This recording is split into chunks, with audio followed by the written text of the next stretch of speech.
What's up everyone, welcome back to the channel. Now having a VPN is a must in China, as it's the only way you can get access to things we use in our day-to-day like WhatsApp, Netflix, YouTube, and Instagram, as well as a monstrous amount of websites that are blocked by the Great Firewall of China. Besides that, if you're a journalist, or someone who frequently shares their thoughts and opinions freely online, you might also get in trouble based on what you say, since everything online is under a lot of supervision. And so, as the title suggests, today we'll be looking at 3 of the best VPNs that actually work in China. Not only that, but I'll also share with you a couple of must-know tricks to make sure that your VPN works and stays working there without having any issues with the Great Firewall of China. And as always, you'll find links to all of the VPNs I mentioned, as well as any related information including in-depth reviews, pricing, and discounts in the description down below. So make sure to check those out. Now, as I mentioned earlier, using a VPN in China is the only way you'll be able to access the sites and services you regularly use at home. But getting a VPN is not all you should consider before visiting China.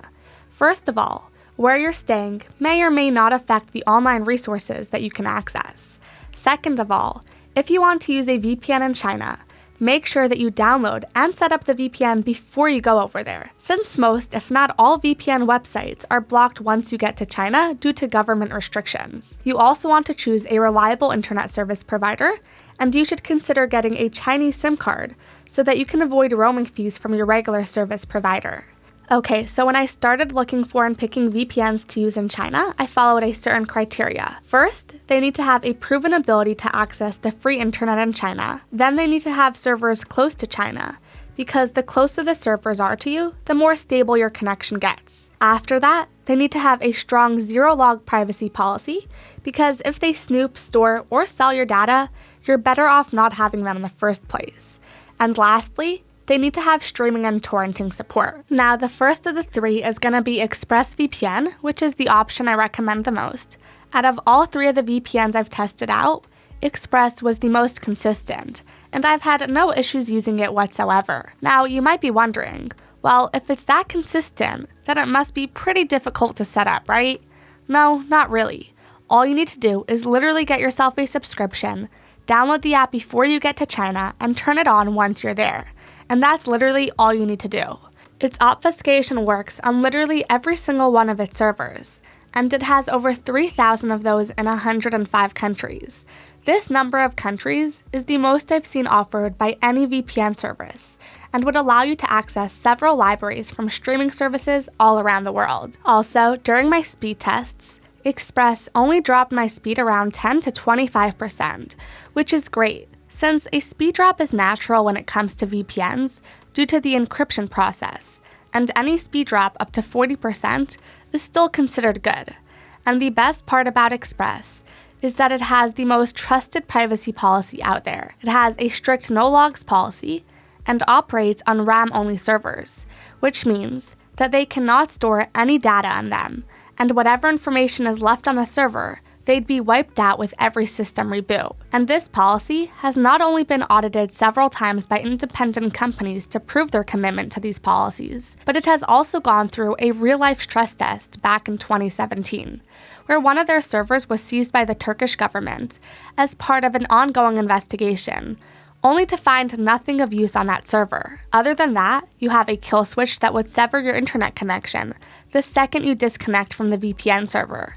And I cannot stress enough about how important this feature is, especially if you're traveling to a censorship-heavy country such as China. You also get a split tunneling feature that would allow you to choose which countries use the VPN connection and which ones do not. So to put it simply, Express is the best VPN to use in China. It's fast, reliable, and has a bunch of features that would make your trip there a breeze. And if you want to test it out, they have a 30-day money-back guarantee, so you can get yourself a refund if you're not satisfied with it, but I really doubt you will. It's honestly such a great VPN to have. Okay, so if for whatever reason you don't want to go for ExpressVPN, or if it's not within your budget, there are a couple of other VPNs that can still access China while having decent privacy and security policies. Now, they might not be as consistent and reliable as Express, but they're still really good options to consider. First off, you've got private VPN. It works very well in China. It's got stealth VPN, which uses server obfuscation to mask VPN traffic, military-grade encryption, and a zero logs policy to secure your data. You also get 10 simultaneous connections and a 30-day money-back guarantee. As for the second option, you have Viper VPN, which also works very well in China. It's got chameleon technology to mask your data from DPI inspection and uses smart IP to regularly switch IP addresses. And of course, it's got the military-grade encryption, a kill switch, leak protection, and an audited zero logs policy. And it supports 5 devices at the same time and has a 30-day money-back guarantee.